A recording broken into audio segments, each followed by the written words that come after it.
Huge thank you to CIBC for making We Get It possible.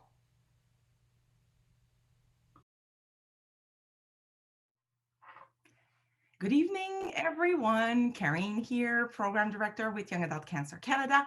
Welcome to a new episode of We Get It. 7 p.m. Eastern every Monday. We come live on Facebook. We have all our episodes on our YouTube channel. We are going to transfer all of them into podcasts soon. So hopefully you can catch some of the wisdom and great stories we have. And today won't be any different. I'm with Krista, who you will get to know. Thank you, Krista, for being with me today. I'm so It's a pumped pleasure. to do this with you. As usual, today I was downstairs for most of the morning, came upstairs into my home office. It is not sunny, but it is not raining, and it has been raining in Newfoundland for days. So I will take the kind of gray weather today without any rain. Wearing my hair, half of them are up, kind of, and then the rest down. I am in my jean jacket today, but thanks to Krista, today, the day we were recording this episode, uh, it is the day to wear some pink to show support, anti-bullying. I think like there's a long list really of why. So you're wearing pink. I'm wearing a pink scarf because I need to go shop to buy pink clothes because I don't have any. But that's what where I am and how I'm dressed today. Krista, welcome. Thank you for being with me today. How are you doing? I'm doing well, thank you. It's a pleasure to be here this morning and seeing your beautiful face. Today I have my pink shirt on. It says "Be kind." I have a hot pink toque for International Day of Pink to bring awareness for anti-bullying, discrimination, homophobia, transphobia, trans misogyny across the world. So I'm happy to do that today. I have I'm also wearing a toque to cover my ridiculous chemo hair right now. It's just out of control. And we here in Toronto have a beautiful sunny sky. And behind me, a friend got me this for my first cancerversary with the lymphoma ribbon. It says, "Don't count the days, make the days count. Keep on keeping on." So I thought it was good to have that behind us today. Yes, I ultimately I feel like time. Oh, is there an echo for you, or is it A just little bit. me? A little bit? So is that It's better okay now? now. Okay, so maybe I was talking too loud. Um, I find that the sign behind you and well your shirt and everything and the day that it is today lines really well. Lines up really well with what we're going to talk about, you and I. So today we're going to hear a little bit about Krista's story. She'll tell us a little bit about her and her before cancer and then with cancer and where she's at now. But I've had the chance to have a few conversations with Krista since she's been connected to Yak, and we got to talking about some of the things in her since she got diagnosed, which you'll hear is not that long ago. Some of the things that have been helpful to her in the recovery period, as we say every week, it takes longer to recover from cancer than to be treated for cancer. People have to understand that as much those dealing with cancer as those supporting someone with cancer. You need some time and then you need to figure out what's going to work for you. There are as many cancer experiences as there are people. So again, Christina, as we were talking, there's never any pretension when we do or we get an episode to think that everything we're going to say is going to relate and speak to everybody because there's too many diverse experiences. We know the intensity of cancer is quite different from everyone, and we know that sometimes it is hard. Days are hard. People are feeling unwell physically, mentally, both.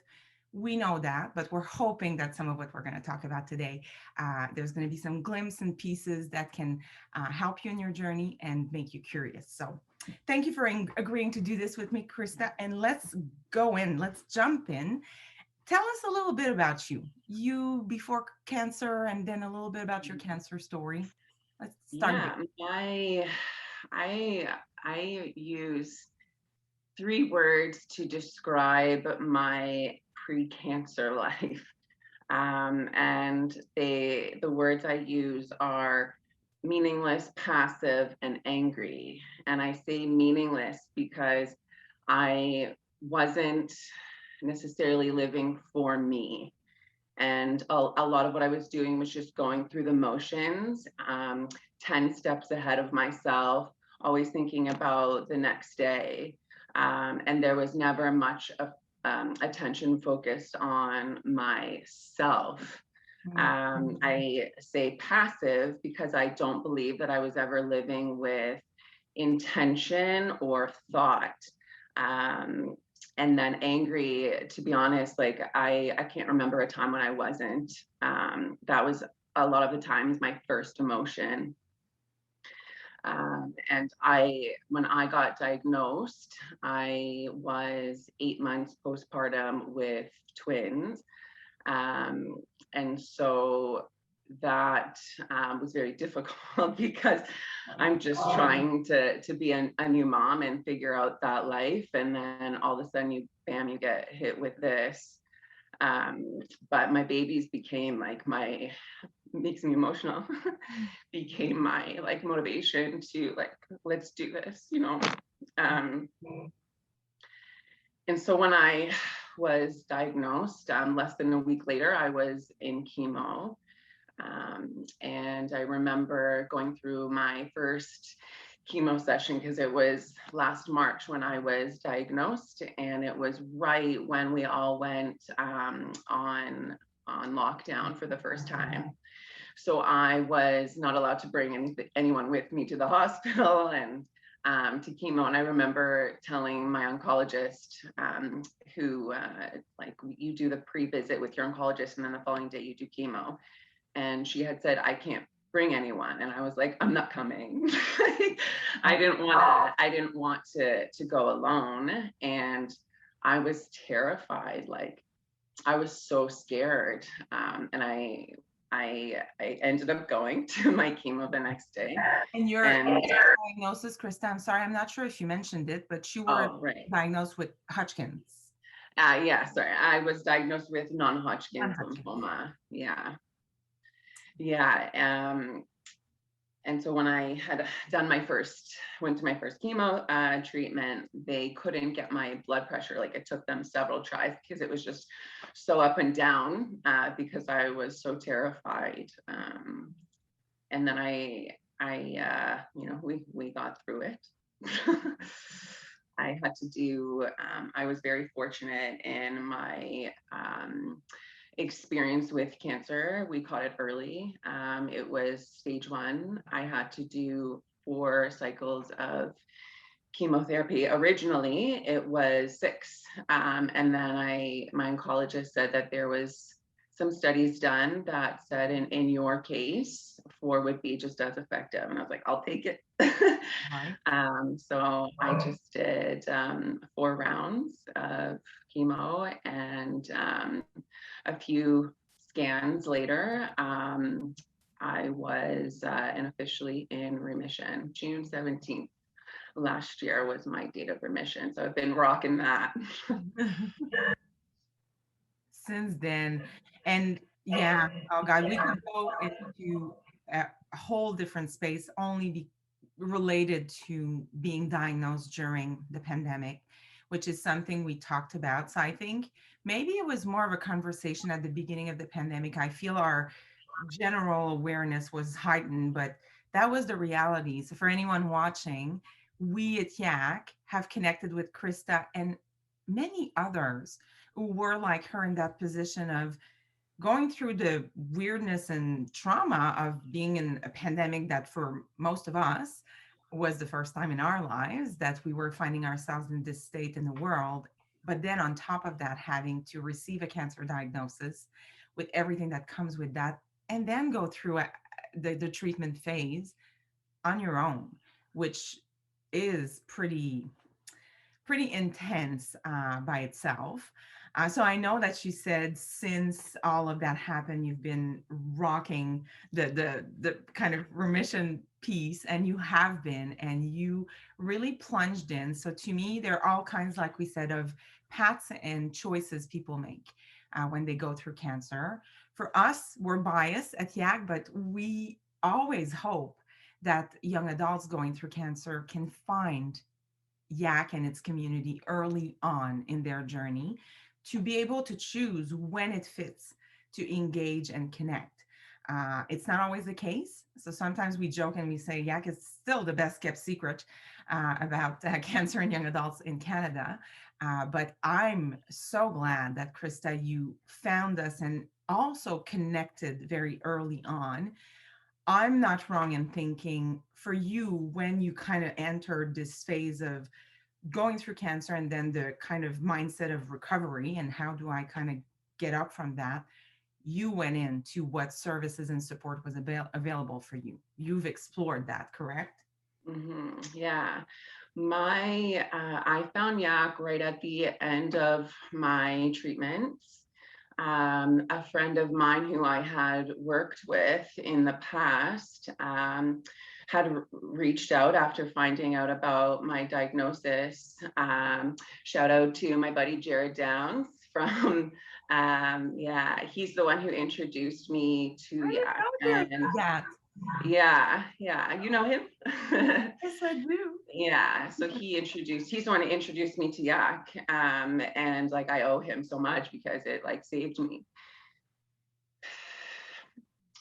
It saved me and it was a lifeline. I remember going to like my first web chat and with a fresh bald head, and I couldn't even like I could barely say my diagnosis out loud without breaking down. And it's still like it's only been a year, it's still very raw, as you can tell. But finding that space within Yak and being exposed for the first time to other individuals who had same experiences like me was just so empowering, and it really like picked me up and set me in a direction to head where I am now, and I'm so grateful. We're grateful for you.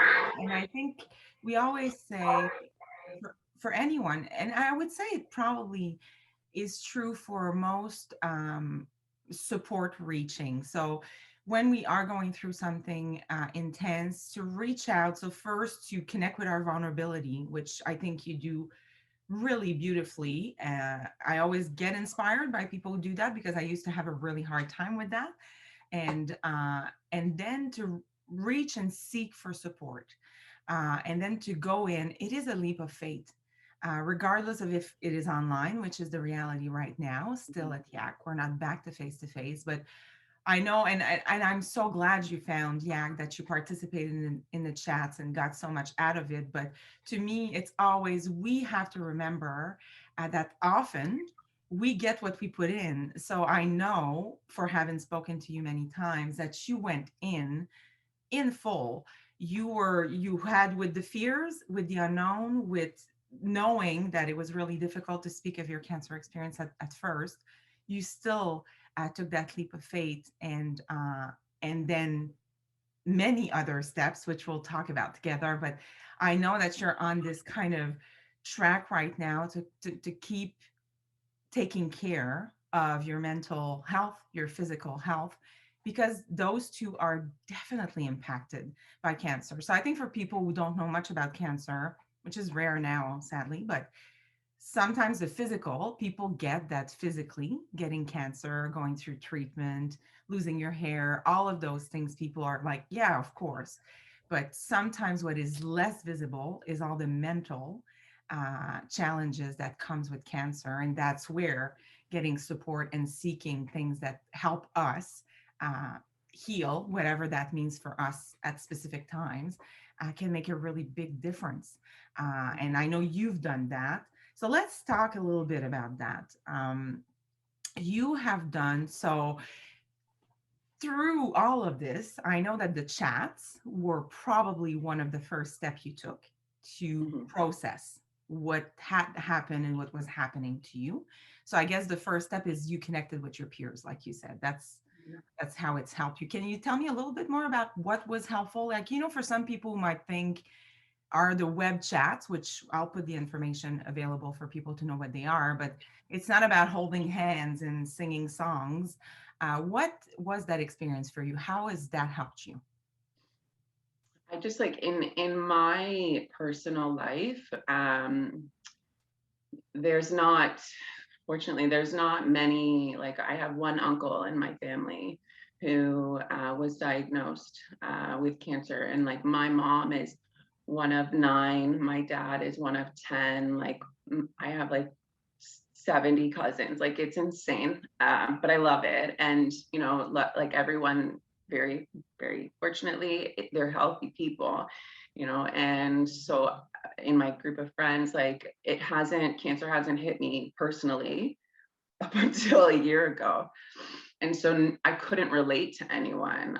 I couldn't, yeah, and the isolation and self-loathing was so real. And that's why when I had found out about these web chats, and I was able to meet other people like me and just make that connection, the validation that I received and the type of support that I just couldn't get elsewhere, um, was so, like, it just, like I said, saved me.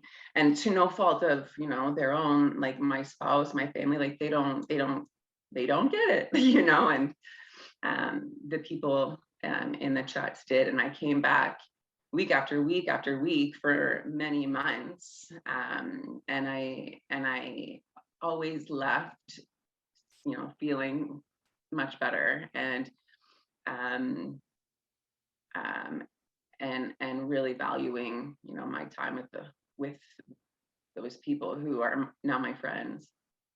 Yeah, you're making good points on, again, like, when we say to be connected to a community who gets it, like, you're so right.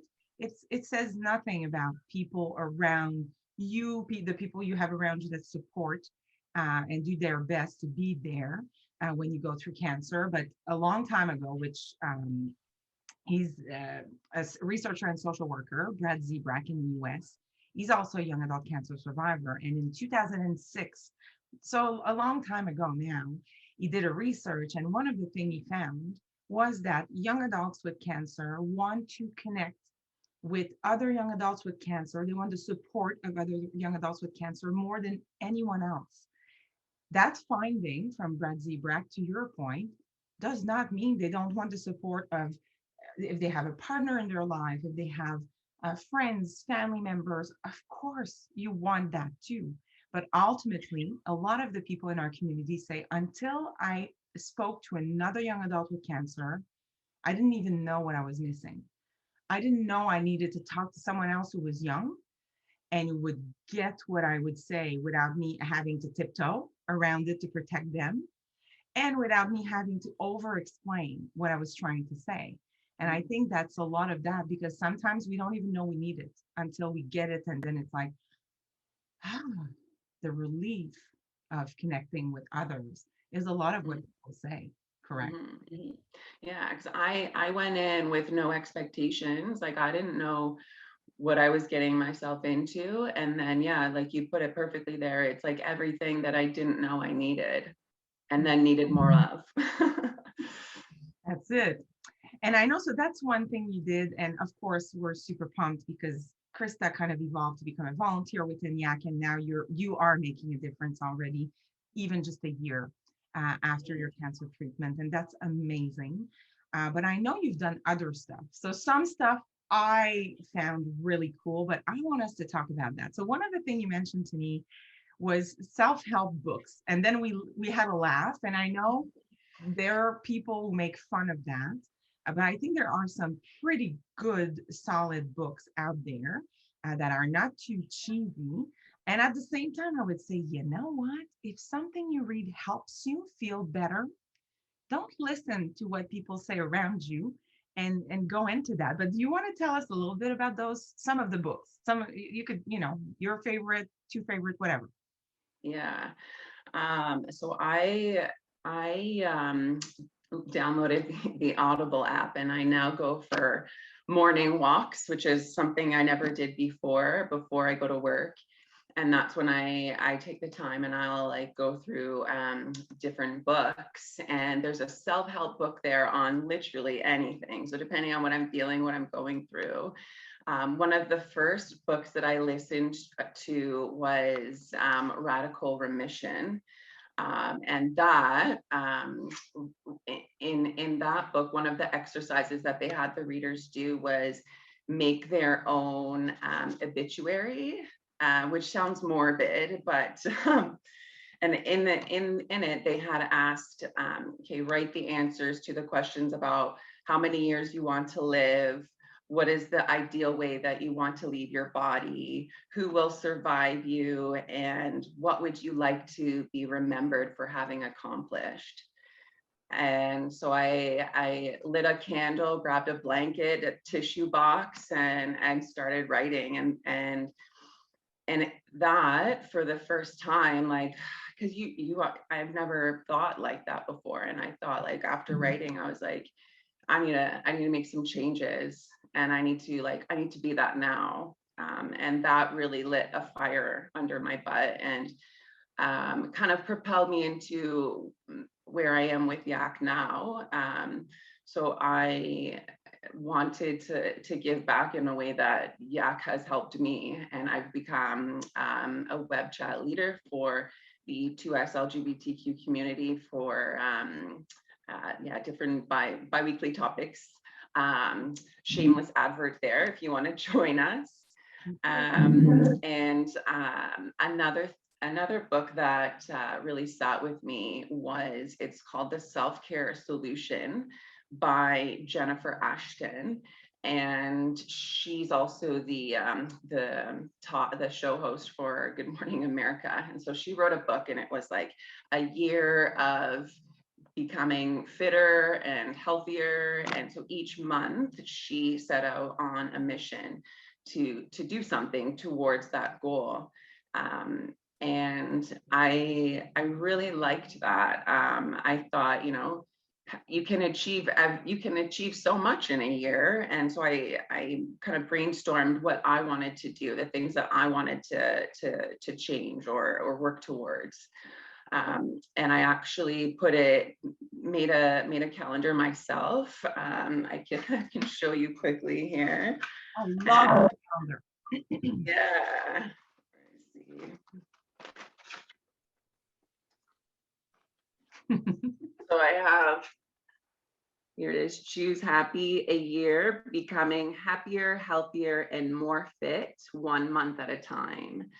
And so I set each month what I wanted to do. And right now, this month is about, it's called Our Moment. So focusing on like quality time with my spouse and I, because we have twins now, twin babies. It's hard, so just like taking time to focus on that. And in the end, the benefits, like mentally, emotionally, are so worth it. And I'm so glad, like, this is something that I've never done before. And once you do it every single day, it becomes habit, and then you continue it on throughout the year without much thought.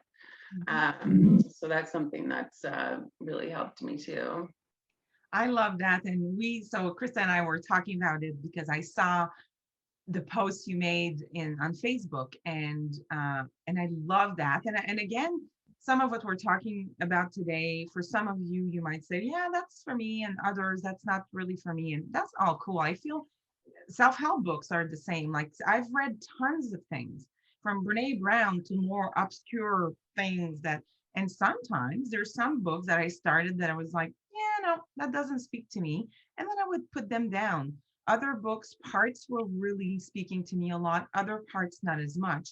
But again, it is about figuring out what works for you, what is helpful to you. And the more we connect with that, the more that, to your point, Krista, that becomes a habit. And I love the calendar because, first of all, I function well when I give myself, personal challenges. So that's what I love so much about your calendar and how diverse it was. So it was from taking moments to also having these plank challenges, or like, so there was a mix of things. So I think you can be very playful with how you do this, which I think is fun. I was saying to Krista, like for me, just before like we did this recording, but I started on my calendar to put a heart each day where I know I've done at least one thing that makes me happy, that makes me feel good. Sometimes that one thing is to watch an episode of The Office because I needed to have a laugh, and The Office makes me laugh all the time, even though I've seen it 100 times. So sometimes it's a very small thing we can do. Sometimes it's bigger. But I remember seeing in one of your posts how also kind you were with yourself, looking at the end of your month and okay, maybe I didn't do it every month, every day of this month, but, and it's also about that. It's also to acknowledge our wins. We're not perfect, we're not robots, and creating new habits is not something that happens necessarily in a few seconds. It is a practice, awareness, connection, and all of that. But I love this project that you did. Yeah, small changes one day at a time and then make big differences. And the thing about the calendar is like some of them, yeah, were more difficult than others. Some of them were physical, some of them were mental. And for me, like I had never really paid attention to the mental health side of things before my diagnosis. I was much more focused on the physical aspect. Like I've always been very physical and very active. I thrived on that and never ever paid attention to the mental side. I didn't know that I needed to until I started paying attention to my mental health. And so I also sought out an energy healer because I did some reading about that and the benefits that that could have on someone. And that was another big thing that really changed me because I was like I described my pre-cancer self as an angry person. I was holding on to a lot. I always had a chip on my shoulder. And my energy healer, I had like 6 sessions with them, and I even did like one hypnosis session, and I can't even explain it to you, but it changed me. Like I woke up from that experience like smiling, and I didn't know why. And I learned that like it just like I can't explain it. Like the burden that I had been carrying around had been lifted off my shoulders, and like the things that I had been doing for myself, focusing more on my mental health and having better control of my emotions. Also, the relationships around me started to evolve as well, and that was so beneficial because going through a cancer diagnosis is enough for me, but there's also it affects the people around me. That was very hard, especially like for my spouse, and we were not in a good place, and a lot of like what I was going through was being taken out on them. And when I started to truly focus on myself, I didn't try to set out, okay, I'm going to fix my marriage. I focused on fixing myself, and in turn that changed the trajectory of my marriage and my relationship with my family members. And like, you know we've never been happier. It's crazy. I'm so grateful for that. It is, yeah, it's awesome. And I know that for some, again, I always invite myself and everyone. Our discussion today is not about, well, this means that to heal yourself, you need to go do energy work if that's not speaking to you. It is about, though, finding what does speak to you. And a lot of what you just said, Krista, is so true.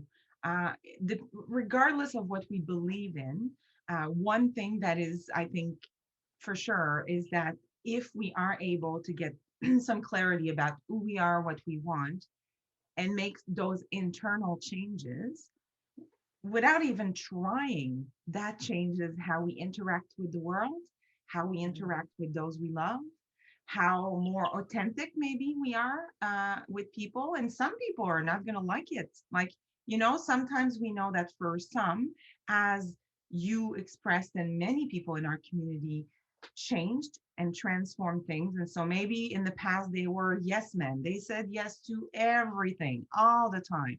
So then people around you get used to that.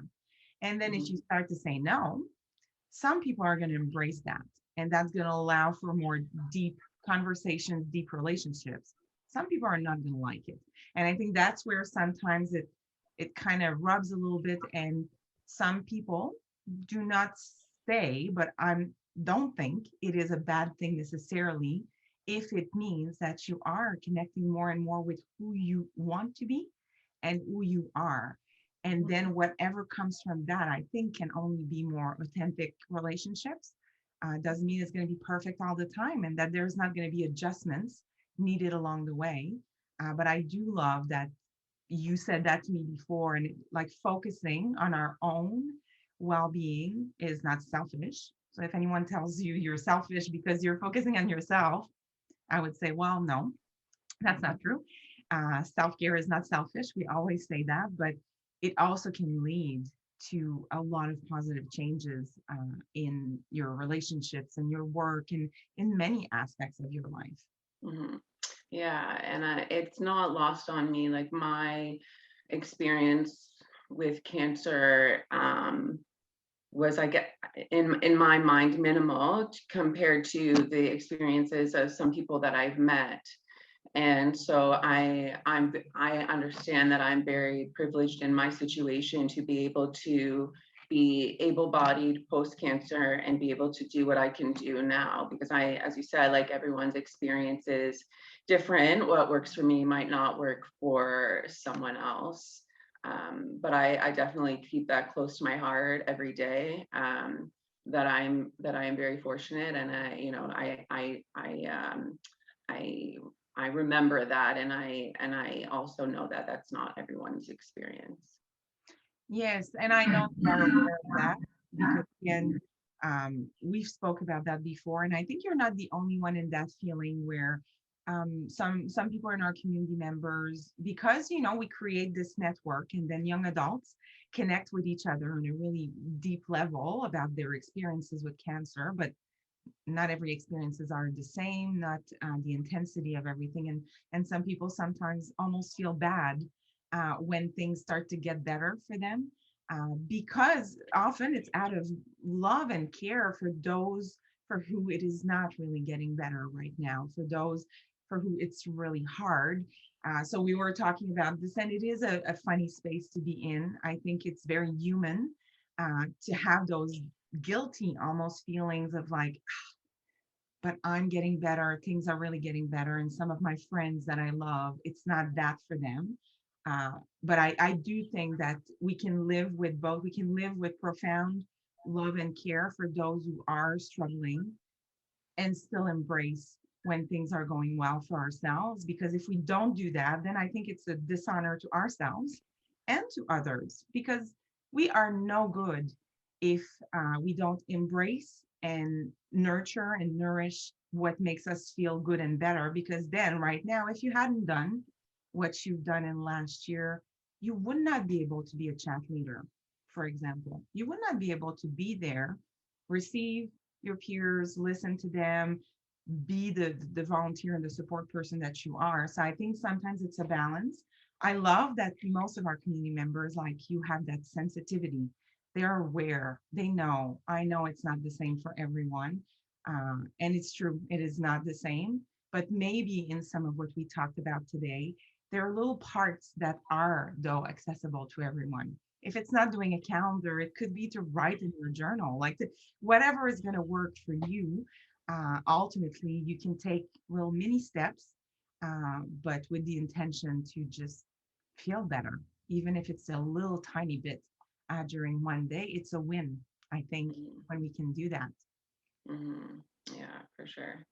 And I was like, where I'm at now compared to where I was, like I described my post-diagnosis self as someone who is conscious, calm, and purposeful. And through like self-reflection, the self-help books, meditation, understanding the power of now and being in the moment, and not whizzing through my day, which is what I was doing, helps me to like feel the less stress, feel more at peace. Like I feel like sometimes I was given like I have a new pair of eyes and I'm like seeing for the first time.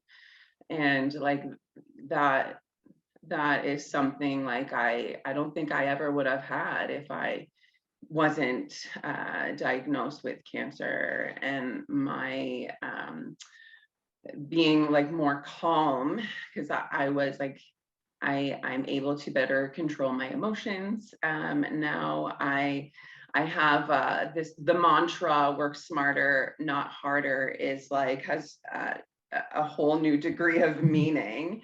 And because I'm like obsessed now with like keeping low stress levels and just like, just chilling out. And so that's my mantra. Like when I feel myself getting kind of like all frazzled, this work smarter, not harder. What can we do right now?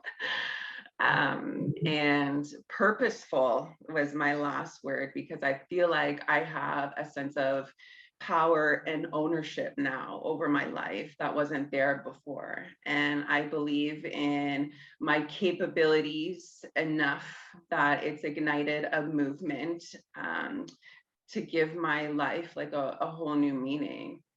Um, and that is like, God, it's just hearing myself say that, like it's only been a year, but like, wow, I've learned more about myself in the last year than I have on my 34 years on this planet.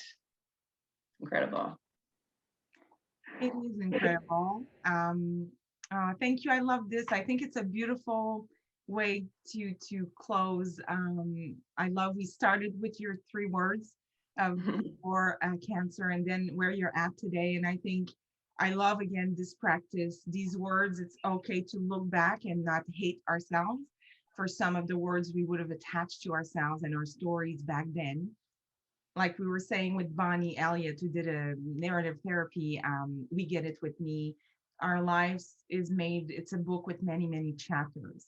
And the title of each chapter is evolving. We never stay the same. So sometimes it's hard, but it's not to shit on ourselves too much if some of the things in the past are not exactly how we wish they would have been, and acknowledge though the evolution and the changes as we continue to move forward and evolve. So thank you so much, Krista, for being so open with me today. I hope that our conversation was helpful to some of you watching and listening in.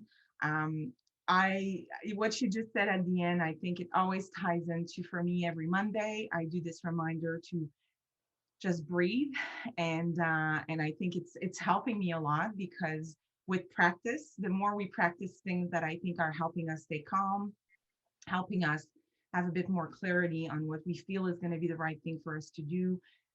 Breath for me is one anchor that is helping me a lot. It helps me more and more the more I practice it. So it's just a reminder to just breathe, bring into your life the things that help, that make sense, that support you in wherever you are in your cancer journey and supporting someone with cancer. And that's the best we can do, to be our best selves every time we can, as often as we can. Thank you. Yeah, and Thank you. yeah. No problem. It's a truly an honor. I know, being part of YAC for the last year, I've seen like learned and seen so many things. And there's a lot of these young adults who are doing such amazing things. And to have the opportunity to be able to share my story here a little bit, I'm so grateful and I'm honored. And thank you for your time today. It was Right. great spending the morning with you. was all right, wasn't it?